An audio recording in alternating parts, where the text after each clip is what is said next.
വെറും 2 ഗപ്പിക്കുഞ്ഞിനെ ഇട്ടതാണേ. ഇപ്പം ഈ തൊടി നിറയെ അങ്ങ് ഗപ്പിക്കുഞ്ഞുങ്ങളാണ്.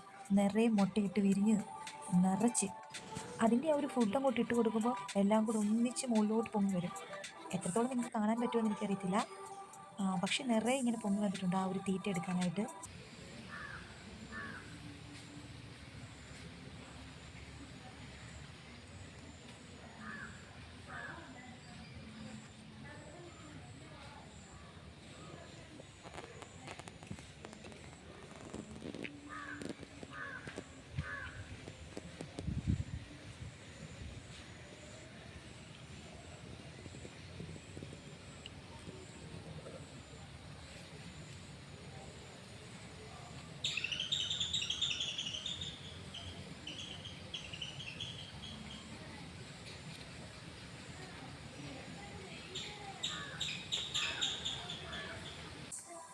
പിന്നെ ഈ ഒരു തൊടി ഞങ്ങളൊരു പിങ്ക് ലോട്ടസാണ് വെച്ചേക്കുന്നത്.